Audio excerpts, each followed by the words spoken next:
കൂട്ടുകാർക്ക് നല്ലൊരു ദിവസം ആശംസിച്ചുകൊണ്ട് മാമ്പഴത്തിന്റെ പുതിയ വീഡിയോയിലേക്ക് സ്വാഗതം. നമുക്ക് നേരെ ഉണ്ണിമോടെ അയ്യപ്പസ്വാമിയുടെ ഇന്നത്തെ നല്ലൊരു വിശേഷം കണ്ടാലോ. അങ്ങനെ സുമതി തന്റെ വാഴക്കൊല മോഷണം പോയ കാര്യങ്ങളൊക്കെ ഒരു ഭാര്യയോടും ഭർത്താവിനും പറഞ്ഞുകൊണ്ടിരിക്കുവായിരുന്നു. അവരെ കൂട്ടുകാരാണ്. അങ്ങനെ പറഞ്ഞുകൊണ്ടിരിക്കുന്ന സമയത്ത് അയാൾ ചോദിച്ചു, അയാളുടെ പേര് മണിയനെന്ന്. അയാൾ ചോദിച്ചു, അല്ല ഇത് എപ്പോഴാണ് നടന്നേന്ന് ചോദിക്കണം. കൂടിപ്പോയ ഒരു 10 മിനിറ്റ് ആയിട്ടുണ്ടാവുള്ളൂ എന്ന് പറയും. 10 മിനിറ്റ് ആണോ? അന്നെങ്കിൽ അയാൾ ഇവിടെ തന്നെ കാണും. ഞാൻ ഫോൺ വിളിച്ചു 2 മിനിറ്റ് സംസാരിച്ചുള്ളൂ. അതിനിടയ്ക്ക് ആ വാഴക്കൊല മോഷണം പോയത്. തിരിഞ്ഞു നോക്കിയപ്പോ സാധനം കാണാനില്ലെന്ന് പറയാം. എന്നാ വാ, നമുക്കിതങ്ങനെ വെറുതെ വിട്ടിട്ട് കാര്യമില്ല. അവനെ പിടിക്കണമല്ലോ എന്ന് പറയാ. അവൻ ഈ പരിസരത്ത് എവിടെയെങ്കിലും കാണും. ഇങ്ങനെ പറഞ്ഞ് തിരിഞ്ഞിട്ട് സ്കൂട്ടിയിലേക്ക് നോക്കി കഴിയുമ്പോൾ അവിടെ കുരുമുളകില്ല. പെട്ടെന്ന് മണീന്റെ ഭാര്യ ചോദിച്ചു, അല്ല ഏട്ടാ കുരുമുളക് എന്തിയെ? അല്ല നിന്റെ കയ്യിലില്ലാതിരുന്നേ? അല്ല ഞാൻ സംസാരിക്കുന്ന സമയത്ത് അത് ഈ സ്കൂട്ടിയെ വെച്ചിട്ടുണ്ടായിരുന്നു. ഭഗവാനെ, അതും അയാൾ കൊണ്ടുപോയെന്നാ തോന്നുന്നേ. ഇത് ഒരു കാരണവശാലും വിട്ടുകൂടാ, ബാ എന്നും പറഞ്ഞുകൊണ്ട് അവര് 3 പേരും കൂടെ അങ്ങോട്ട് പോവാണ്. അങ്ങനെ കുറച്ച് ആൾക്കാരെയും കൂടെ കൂട്ടിയിട്ട് നേരെ ചെല്ലുന്നേ ബാലൻ സാർ എന്ന് പറഞ്ഞ ഒരു പോലീസുകാരന്റെ വീട്ടിലേക്കാണ് ചെല്ലുന്നത്. അപ്പൊ കുറെ ആൾക്കാരുണ്ട്, നാട്ടുകാർ കുറെ ആൾക്കാരുണ്ട്. പിന്നീട് എന്നിട്ട് ബാലൻ സാറിനോട്, സാറേ എങ്ങനെയായാലും രക്ഷിക്കണം. ഇതിപ്പം 1-2 പേരുടെ പ്രശ്നം മാത്രമല്ല, നാട്ടുകാരുടെ മുഴുവൻ പ്രശ്നങ്ങളായി മാറിയിരിക്കുക. അവന് ഞങ്ങൾ ജീവിക്കാൻ സമ്മതിക്കുന്നില്ല. ഞങ്ങളുടെ എല്ലാ ഓരോ സാധനങ്ങളും അവന് കട്ടുകൊണ്ട് പോയിക്കൊണ്ടിരിക്കുക എന്ന് പറയാം. ബാലൻ സാറിന് ഒരു കാര്യം ചെയ്യുക, പോലീസ് കൊണ്ട് കംപ്ലൈന്റ് കൊടുക്കാൻ പറയാണ്. പോലീസ് കംപ്ലൈന്റ് കൊടുത്തിട്ട് വല്ല കാര്യമുണ്ടോ എന്റെ ബാലൻ സാറേ? സാറിന് ഓർത്ത് വയ്ക്കേ, ഈ തേങ്ങ മോഷ്ടിച്ചെന്നോ കുരുമുളക് മോഷ്ടിച്ചോ വാഴക്കൊല മോഷ്ടിച്ചെന്നോ പറഞ്ഞാലൊന്നും അവരിതിന്റെ കാര്യത്തിൽ ഒരു തീരുമാനം എടുക്കില്ല. ബാലൻ സാർ പോലീസ് ആയിരുന്നല്ലോ, അതുകൊണ്ട് ബാലൻ സാറ് തന്നെ നിരൂപിച്ചാലും എന്തേലും കാര്യം നടക്കുള്ളൂ. അതിപ്പം ഞാൻ റിട്ടയർ ആയില്ലേ, അതൊന്നും കുഴപ്പമില്ല. ബാലൻ സാറിന് അവരെ കണ്ടെത്താൻ പറ്റും. സാർ ഇങ്ങോട്ട് വാ, നമുക്ക് കണ്ടെത്താന്ന് പറയാം. എന്നാ ശരിയെന്ന് പറഞ്ഞുകൊണ്ട് അയാളെ കൂട്ടിക്കൊണ്ട് നാട്ടുകാരെല്ലാം കൂടെ അങ്ങ് തിരയാനായിട്ട് പോവാണ്. ഈ സമയത്ത് ഉണ്ണിമോള് പറഞ്ഞു, എത്ര സമയം നടക്കാൻ തുടങ്ങിയിട്ട്? പെട്ടെന്ന് ലംബു പറഞ്ഞു, ഇപ്പൊ ഉണ്ണിമോളുടെ മനസ്സിലുള്ളത് എന്താന്ന് പറയട്ടെ. ഈ നടപ്പ് നേരെ നടക്കുവാണ്, നേരെ ശബരിമല ചെന്നിട്ട് അയ്യപ്പസ്വാമിയുടെ ശില്പിനെ കുറിച്ച് ചോദിക്കുക എന്നല്ലേ എന്ന് പറയാണ്. അല്ല ലംബു അതെങ്ങനെ മനസ്സിലാക്കി? അതൊക്കെ എനിക്ക് മനസ്സിലായെന്ന് പറയാണ്. എന്നാലും എവിടെ ആയിരിക്കും ആ ശില്പി ഒളിഞ്ഞിരിക്കുന്നത്? അയ്യപ്പസ്വാമി എന്താ കൺമുന്നിൽ കാണിക്കാത്തെ? ഈ സമയം ഗിരിദേവൻ പറഞ്ഞു, അത്ര പെട്ടെന്ന് അങ്ങനെ കാണിച്ചു തരാൻ പറ്റുമോ? നമ്മൾ ചില ദുർഘടമായ പാതകളിലൂടെ സഞ്ചരിച്ചാൽ മാത്രമേ നമുക്ക് ലക്ഷ്യത്തിലെത്താൻ പറ്റുള്ളൂ എന്ന് പറയാം. അല്ല ഇനിയിപ്പൊ ആരോട് പോയി ചോദിക്കാനാ? ആകെപ്പാടെ ചോദിക്കാൻ കിട്ടിയത് അയാളെന്ന് പറഞ്ഞിട്ടുണ്ടെങ്കിൽ, ആ ചേട്ടൻ എന്ന് പറഞ്ഞിട്ടുണ്ടെങ്കിൽ ദുഷ്ടനായിരുന്നു. അയാൾ എന്നെ എല്ലാം നാണം കെടുത്തിയില്ലേ, അയാൾ എന്നെ കളിയാക്കിയില്ലേ എന്ന് ചോദിക്കുകയാണ്. കണ്ടോ, ഒരു ദിവസം അവനെ എന്റെ കൈ കിട്ടും, ഞാൻ അവനെ അടിച്ച് ശരിയാക്കുമെന്ന് പറയാ. ഉണ്ണിമോളുടെ ഈ ദേഷ്യം കണ്ടപ്പോൾ ലംബു ഗിരിദേവനും ചിരിക്കുവാണ്. അങ്ങനെ നോക്കിക്കഴിയുമ്പോഴത്തേനും കുറച്ച് ആൾക്കാരങ്ങോട്ട് വരുന്നുണ്ട്. ഉണ്ണിമോള് ദേ അവര് വരുന്നുണ്ട്, അവരോട് പോയി ചോദിച്ചു നോക്കിയാലോ ശില്പിനെ കുറിച്ച്. പെട്ടെന്ന് ഗിരിദേവൻ പറഞ്ഞു, ഉണ്ണിമോള് ശില്പിനെ കുറിച്ച് ചോദിക്കണ്ട, ഞാൻ ചോദിച്ചോളാം. പക്ഷെ ഉണ്ണിമോളൊരു കാര്യം ചെയ്യണം, അവരോട് പോയി പറയണം കുറച്ച് ഏട്ടന്മാർ എന്നെ കളിയാക്കിന്ന് പറയണം. അതെന്തിനാ ഗിരിദേവ അങ്ങനെ പറയണേ? ഉണ്ണിമോള് പറഞ്ഞു, ഇനിയിപ്പോ വേറെ പെൺകുട്ടികൾ അയാളോടെ പോയിക്കുമ്പോ അവരെയും കളിയാക്കൂലേ, അവരെ ഉപദ്രവിക്കാൻ ശ്രമിക്കില്ലേ? ഇവരോട് പറയുവാണെങ്കിൽ ഇവർ അയാളെ പിടിച്ചോളൂന്ന് പറയാം. അത് ശരി തന്നെയാന്ന് പറയണ. എന്നാ ശരി, ഞാനത് പറഞ്ഞോളാന്ന് പറയണ. അങ്ങനെ ഉണ്ണിമോള് നേരെ അവരുടെ അടുത്തേക്ക് ചെല്ലുകയാണ്. ഉണ്ണിമോള് എന്നിട്ട് പറഞ്ഞു, അതെ കുറച്ച് ഏട്ടന്മാർ എന്നെ കളിയാക്കി എന്ന് പറയാണ്. കളിയാക്കി എന്തിനാ? അവിടെ വാഴക്കൊലയും തിന്നോണ്ട് കുറച്ച് ഏട്ടന്മാർ ഇരിക്കുന്നുണ്ട്.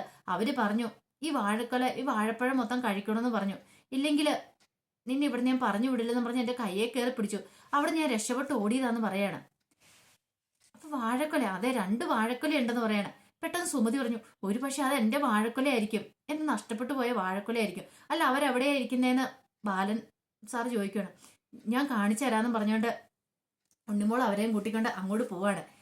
ഈ സമയത്ത് കട്ടെടുത്ത് കൊണ്ട് കുരുമുളക് കൊണ്ട് കൂട്ടുകാരന്മാരുടെ കയ്യിലേക്ക് കൊടുക്കുവാണ് ആ ചെറുപ്പക്കാരൻ. എന്നിട്ട് പറഞ്ഞു, ഇത് ഇത്രയും കുരുമുളകുണ്ട്, നമുക്ക് സിനിമ ടിക്കറ്റിനുള്ള പൈസയുണ്ട്, പോരാത്തതിന് പുറത്തുനിന്ന് ഫുഡും കഴിക്കാൻ പറ്റും, നിങ്ങളിത് കൊണ്ട് കൊടുത്തിട്ട് വാ, അപ്പത്തേനും ഞാൻ അങ്ങോട്ട് വരാമെന്ന് പറയാണ്. അങ്ങനെ അവന്മാരെ പറഞ്ഞു വിട്ടിട്ട് ആ ചെറുപ്പക്കാരൻ നേരെ റോഡിലേക്ക് കയറുവാണ്.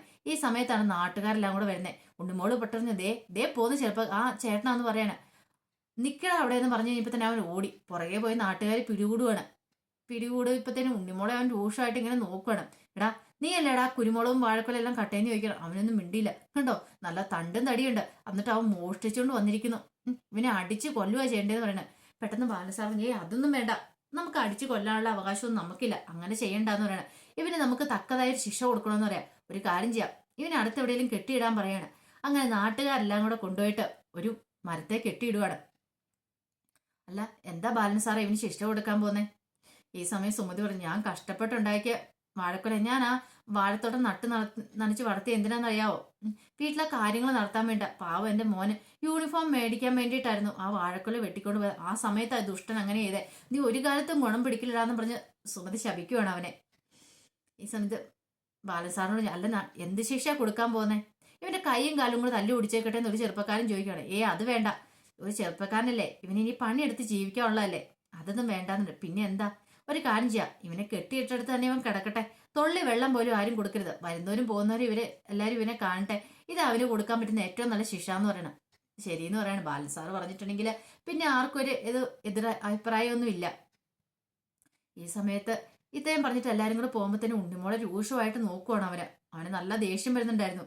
ദേഷ്യപ്പെട്ട് നോക്കുക. പെട്ടെന്ന് ഉണ്ണിമോളോട് സുമതി ചോദിച്ചല്ല, മോളെങ്ങനെ ഇവരെ കണ്ടേ? മോളെന്തിനാ ഇങ്ങോട്ട് വന്നേ? ഇതിനു മുമ്പ് മോളെ ഇവിടെ ഞങ്ങളാരും കണ്ടിട്ടില്ലോ എന്ന് പറയണ. പെട്ടെന്ന് ഉണ്ണിമോള് പറഞ്ഞു, ഞാനൊരു ശില്പീനെ അന്വേഷിച്ചു വന്നത്. ശില്പീനെ അന്വേഷിച്ചോ? അല്ല, ഇങ്ങനെ അവിടെ ശില്പി ഇവിടെ ഉള്ളത് ഞങ്ങൾക്ക് ആർക്കും അറിയത്തില്ല. അല്ല, ഈ ആടയാഭരണങ്ങളൊക്കെ പണിയുന്നേ, ഞങ്ങളുടെ അവിടെ ഒരു ക്ഷേത്രമുണ്ട്. ആ ക്ഷേത്രത്തിലെ വിഗ്രഹത്തിന് ഇടാൻ വേണ്ടി ആഭരണങ്ങളൊക്കെ പണിയണം. അപ്പൊ അതിന് വേണ്ടിയിട്ട് ഞങ്ങൾ ശില്പീനെ അന്വേഷിച്ച് വന്നാന്ന് പറയണം. അപ്പൊ ഊരായ്മക്കാരൊക്കെ പറഞ്ഞത് ആ വിഗ്രഹം പണിത ശില്പി തന്നെ വേണമെന്നാ പറഞ്ഞേ. അതുകൊണ്ട് ഞങ്ങൾ അന്വേഷിച്ചു വന്നാ. പെട്ടെന്ന് ബാലൻ സാർ പറഞ്ഞു, അങ്ങനെ ഒരു ശില്പിനെ കുറിച്ച് എനിക്ക് അറിയില്ലോ. ഞാനിവിടെ കുറെ കാലം ജോലിയിൽ ഇരുന്നല്ലേ, പക്ഷെ എനിക്കൊരു ശില്പിനെ കുറിച്ച് അറിയില്ല എന്ന് പറയണം. ശരി, ഇനിയിപ്പൊ എന്ത് ചെയ്യും ഗിരിദേവ, നമുക്ക് പോകാന്ന് പറഞ്ഞിട്ട് സങ്കടപ്പെട്ട് അവരങ്ങോട്ട് പോവാണ്. പിന്നീട് കാണിക്കുന്ന സന്ധ്യയായി, രാത്രിയായി കഴിഞ്ഞു കഴിഞ്ഞപ്പോഴത്തേനും വാവരും വന്നു അവരുടെ. ലംബുമില്ല അവരുടെ. വാവരും ഗിരിദേവനും ഉണ്ണിമോളും കൂടെ നടക്കുവാണ്. ഉണ്ണിമോള് പറഞ്ഞു, ഇനി എവിടെ പോയി അന്വേഷിക്കാനാന്ന് ചോദിക്കണം. എനിക്കറിയത്തില്ല എവിടെ പോയി അന്വേഷിക്കാനാന്ന്. എത്ര സമയം നടക്കാൻ തുടങ്ങിയിട്ടെന്ന് പറയാണ്. ഗിരിദേവൻ പറഞ്ഞു, സമാധാനപ്പെട്, ഉറപ്പായിട്ടും അയ്യപ്പസ്വാമി കാണിച്ചു തരാതിരിക്കില്ല ശില്പീനെ. ഉണ്ണിമോളുടെ മനസ്സിൽ ഏറ്റവും വലിയ ആഗ്രഹം എന്താ, എങ്ങനെ ഒരു ഉത്സവം നടത്തണം എന്നുള്ളേ. അത് തന്നെയാ. പക്ഷെ എങ്ങനെ ഉത്സവം നടത്താനാ? ഒന്ന് ഓർത്തു നോക്കിയേ, ഇതുവരെ ആയിട്ടും കണ്ടിട്ടില്ല എന്ന് പറയാണ്. ശില്പീനെ കുറിച്ചൊരു വിവരം പോലും കിട്ടിയിട്ടില്ല. ഇനിയിപ്പൊ എന്ത് ചെയ്യും? അപ്പൊ അവര് പറഞ്ഞ്, ശില്പീനെ കിട്ടിയില്ല എന്താ ചെയ്യാൻ പോന്നെ? ഉത്സവം നടത്താൻ പറ്റില്ല, അത്ര തന്നെ. അയ്യോ, അങ്ങനെ പറ്റില്ല. എന്റെ ഏറ്റവും വലിയ ആഗ്രഹമായിരുന്നു. അയ്യപ്പസ്വാമിയാണെങ്കിൽ ഉത്സവം നടത്താനുള്ള സ്വർണം കൊണ്ടെത്തുന്നു, പണം കൊണ്ടെത്തുന്നു, എല്ലാം അയ്യപ്പസ്വാമി തന്നെ ചെയ്തേ. എന്നിട്ട് എന്താ അയ്യപ്പസ്വാമി ഈ ശില്പീനെ മാത്രം കാണിച്ചു തരാത്തെ? ഗിരിദേവൻ പറഞ്ഞു, ഉണ്ണിമോള് ധൃതിപ്പെടാതെ കാണിച്ചു തരും. അയ്യപ്പസ്വാമി അത്രയൊക്കെ ചെയ്തു തന്നിട്ടുണ്ടെങ്കിൽ കാണിച്ചു തരുമെന്ന് പറയാ. ഇനിയിപ്പൊ അയ്യപ്പസ്വാമിക്ക് ആടയാഭരണങ്ങളൊന്നും അണിയാൻ ഇഷ്ടമില്ലേ, അതുകൊണ്ടാണോ എന്ന് ചോദിക്കണേ. അങ്ങനെ ഒരിക്കലും വരില്ല ഉണ്ണിമോളെ. അങ്ങനെ ഇഷ്ടമില്ലെങ്കിൽ അയ്യപ്പസ്വാമി സ്വർണ്ണാഭരണങ്ങൾ കൊണ്ടേ തരുവോ? പണം കൊണ്ടേ തരുവോ ഉത്സവം നടത്താനുള്ളേ? ഉറപ്പായിട്ട് നടക്കും. ഉത്സവത്തിന് മുമ്പ് തന്നെ ഉണ്ണിമോള് ആ കാര്യം സാധിച്ചു കിട്ടും. ആടയാഭരണങ്ങളൊക്കെ പണിയാൻ പറ്റുമെന്ന് ഗിരിദേവൻ ഉറപ്പ് കൊടുക്കുവാണ്. ഈ സമയം വൈകുന്നേരം തിരി വെക്കുമായിരുന്നു അനസൂയ മുറിയില്. മുത്തശ്ശി അങ്ങോട്ട് വന്നു. കുറച്ച് പൂക്കളൊക്കെ ആയിട്ട് വരുന്നേ. ഇതെന്തിനാ അമ്മ ഈ വയ്യാത്ത സമയത്ത്, ഈ സന്ധ്യാസമയത്ത് തൊടിയിൽ കൂടെ എല്ലാം കീറി പോണേ? ഈ ഇവിടെയുള്ള പുഷ്പങ്ങളൊക്കെ പോരേന്ന് ചോദിക്കണം. അതൊന്നും കുഴപ്പമില്ല മോളെ. എത്ര പുഷ്പം ദൈവത്തിന് കൊടുത്താലും, എത്ര കൊടുത്ത് നമ്മൾ പ്രാർത്ഥിച്ചാലും അതൊന്നും ഒരു കാരണവശാലും കുറവാവില്ലെന്ന് പറയാണ്. ഞാൻ ഒരിക്കലും പ്രതീക്ഷിച്ച കാര്യമല്ല അയ്യപ്പസ്വാമിയുടെ ഉത്സവം നടത്താന്നുള്ളത്. അതിനുള്ള ഭാഗ്യം എനിക്ക് കിട്ടിയില്ലേ. എല്ലാ അയ്യപ്പസ്വാമിയുടെ അനുഗ്രഹം. നിനക്കറിയാവോ, എന്റെ ഭർത്താവ് മരിച്ച സമയത്ത് 4 മക്കളെയും കൊണ്ട് എന്ത് ചെയ്യണം എന്നറിയത്തില്ലാതെ ഞാൻ ഉഴലുന്ന സമയത്ത് എല്ലാത്തരത്തും എനിക്ക് താങ്ങായും തള്ളായും നിന്ന അയ്യപ്പസ്വാമിയാ. ഞാൻ വീഴാൻ പോയ സമയത്ത് എന്റെ കയ്യെ പിടിച്ച് എന്നെ കരകയറ്റി വിട്ടത് അയ്യപ്പസ്വാമിയാ. ആ അയ്യപ്പസ്വാമിയാണ് ഇപ്പോഴും വീണ്ടും എന്നെ അനുഗ്രഹിച്ചിരിക്കുന്നത്. ആ അയ്യപ്പസ്വാമിയോട് എത്ര പ്രാർത്ഥിച്ചാലും എന്തോരം കൊടുത്താലും എനിക്ക് ഒരിക്കലും തൃപ്തിയാവില്ലെന്ന് പറയാണ്.